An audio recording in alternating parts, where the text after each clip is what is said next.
ف ايش كنت اقول؟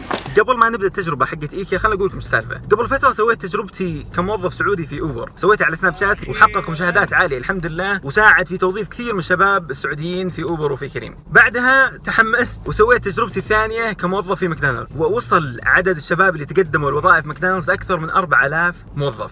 بعدها تحمست اكثر، قلت ليش ما اسوي تجارب الوظائف تفيد الشباب السعوديين، بس بدال ما تصير على سناب شات انقلها على اليوتيوب بحيث يستفيد منها اكبر قدر ممكن وتطلع بجودة عالية. يلا خلونا نشوف ايش عندهم.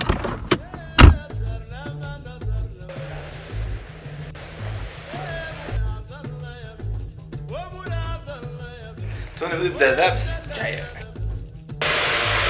قبل ما ابدأ تجربة في ايكيا خلونا ناخذ بريف بسيط عنها. وش ايكيا؟ الوظائف اللي بغطيها اليوم ان شاء الله في ايكيا: كاشير، المبيعات، اللوجستيك، خدمة العملاء. الحين رايح ادور المشرف اشوف المهام اللي بيعطيني اياها. واول وظيفة ببدأ فيها هي المبيعات.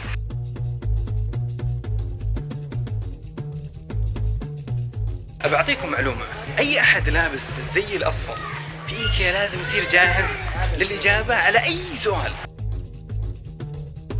كل ما جاني سؤال ولا جاء احد يسألني في البداية بترسبك، بتحس ان الموضوع بس يوم مع يوم خلاص تصير تستمتع وتجاوب الزباين، تتحرك، تطور من مهارات الاخذ والعطاء مع الناس. الله يستر، ترى اذا اللي بيلقى سعر ملخبط ولا لقى سعر مو في مكانه ترى مني. نظام البونص او زيادات نهاية السنة احيانا توصل ل4 رواتب. كل الموظفين في ايكيا ياخذون تأمين طبي، سواء الدوام الكامل او الدوام الجزئي. التأمين الطبي يغطيك انت وزوجتك وعيالك. كل موظف في ايكيا ياخذ 15% خصم. هذا حق التاكيد، هذه فيها حتى من ضمن الاشياء اللي لازم موظف ايكيا يسويها: يرتب الكنبات.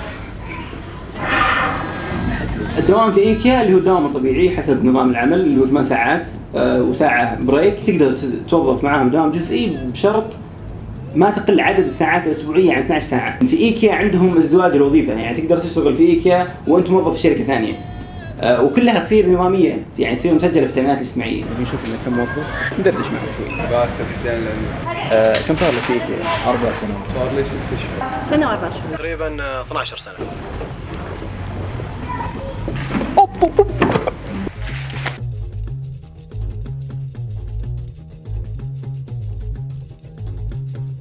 تجربتي كمحاسب: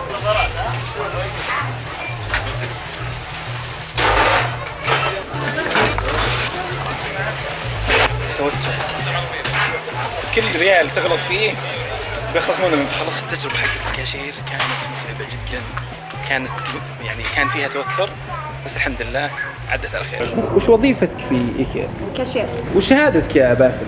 ثانوي. جامعية. شهادتي متوسط. تخيلوا مدير الموارد البشرية حق ايكيا شهادته ثانوي. حتى مدير المعرض حق ايكيا اللي في الرياض شهادته ايش؟ ثانوي. اول ما بدأ كان طباخ هنا.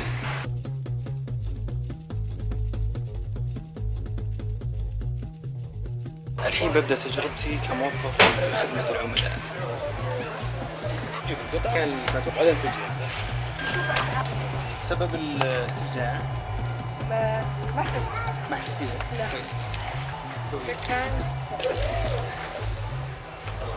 وش أكثر شيء يكرهك في إيكيا؟ خليك صريح جدا. زحمة أحيانا. كرهني أحيانا أسلوب الزباين نفسه، يجي يواصل على آخر الكاشير. آخر محطة إحنا فنحاول نمتص شوي. في أماكن مستقلة للبنات تقدر تاخذ راحتها. الحين بوريكم واحدة من أقسام البنات المستقلة اللي ممكن ياخذون راحتهم فيها كموظفات. هذا قسم خاص بالبنات، تقريبا نوعا ما معزول. وهذا قسم خدمة العملاء، هو القسم الوحيد اللي معزول بالكامل للبنات. في بدل عندهم رهيب اسمه بدل نادي. بدل نادي يعطونك اياه سنوي 1000 ريال. الآن بشتغل كموظف لوجستيك في المستودع.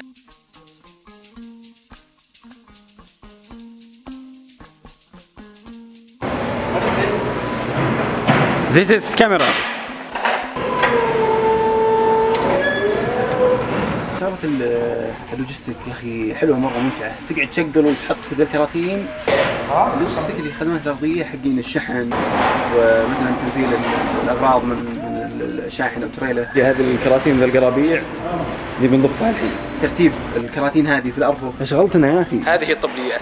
معي ذا الطبلية الحين بروح أوصلها بعدها بمرة.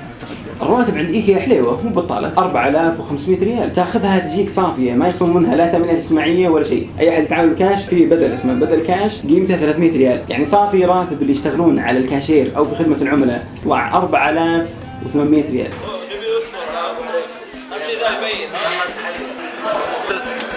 جايبين بخاري يصك هنا، جايب جراجاتي. قال لا، إذا أنت موظف تجي تحاسب بالبطاقة الوظيفية حقتك، تاخذ أكلك وياخذ البطاقة ويشخطها، ونهاية الشهر تنقسم بالراتب. وش اللي خلاك تتوظفين في إيكيا؟ أول شيء أنا ما أحب جلسة البيت. أيوه. وثاني شيء يعني أحب الشغل، يعني أحب يعني أشتغل، أحب أضيع وقتي بشيء مفيد. وش أحسن شيء شفته كموظف في إيكيا؟ بيئة العمل. بيئة العمل هنا ممتازة جدا جدا، جميلة وتحس فيها بالتآلف. في برضو شيء كويس عندهم بالنسبة للموظفين سواء العيال ولا البنات، اللي هو القرض الحسن. إذا أنت احتجت مبلغ ما يحتاج تروح لأي بنك وتتسلف، تجي للإدارة عندهم تقول والله أنا رجال أنا أبغى قرض حسن قيمته مثلا 20,000 30,000 40,000. والقرض الحسن ما فيه فوائد، تاخذ 5,000 ترجعها 5,000، مو مثل البنك تاخذ 5,000 ترجعها 6,000 ولا 7,000. هذه أهم الأشياء الأساسية اللي أنت تحتاجها إذا بغيت توظف مع إيكيا. خلصنا حلقة إيكيا. إذا عندك أي سؤال له علاقة بالحلقة ولا كلام زين بدك تقوله لي، اكتبه في هذا الهاشتاج، مجاوب إن شاء الله أنا والشباب في الموارد البشرية في إيكيا على كل شيء له علاقة بالأسئلة. إن شاء الله تصيرون استانستوا بهذه التجربة، ولا تنسى تشترك في القناة عشان تشوف تجارب ثانية سواء له علاقة بالوظائف أو أي تجارب أنا أصلحها على يوتيوب أو سناب شات. فمان الله.